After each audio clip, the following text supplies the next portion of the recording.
আরে ভাইয়া, তুমি এসে পড়েছো? ওই তো স্যার যে কেক নিয়ে এসেছে, কেকটা আমি হাতে নিয়ে আসি। হ্যাঁ, এই তো আমি এসে পড়েছি। আজ আমার বার্থডে, তোমরা সকলেই থাকবে। ঠিক আছে, আমরা সকলেই থাকবো। চলো আগে বাসায় চলি। হ্যাঁ স্যার, কেকটা আমার হাতে দেন, আমি নিয়ে যাই। আসেন আপনি। আরে বাবা বাবা, চলো চলো, মামার তো বার্থডে শেষ হয়ে যাবে। আচ্ছা চলো বাবা। আচ্ছা ভাইয়া, চালু ইধার আসো, এসে কেকটা কাটো। আরে রাস্তায় আমার একটা বড় ভাই আছে, আসুক, সবাই তাহলে মজা করে একসাথে কেক কাটবো। হ্যাঁ, অনেক মজা হবে। এই তো ছোট, আমরা এসে পড়েছি। ছোট, তুমি কোথায়? এই তো, তোমার মালিক কোথায়? মালিক তো ভিতরে। এই তো, তোমার মালিকের জন্য একটা গিফট নিয়েছি বড় আমি। এই ভাই, এর আগে এই ছোট লোকদের সাথে আমরা কেক কাটবো না। ছোট ভাই, তোমার জন্য একটা গিফট নিয়েছি। এদের সাথে কেক কাটলে আমাদের মান সম্মান থাকবে না। এই ছোট ছোট একটা গিফট নিয়েছে, গিফট নিয়ে আবার কেক খেতে এসেছে।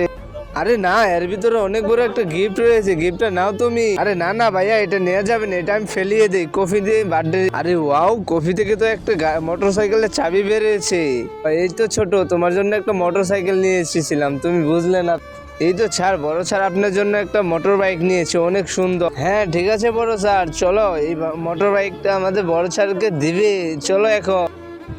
এই দেখো মোটর সাইকেলের চাবি, এটা তোমার স্যারকে দিতে হবে, আসো। ঠিক আছে ভাই, আপনাকে ছোট লোক বলে অনেক অপমান করেছি, আমাকে মাফ করে দিয়েন। চলেন আমরা সবাই এক লগে এখন কেক কেটে খাই।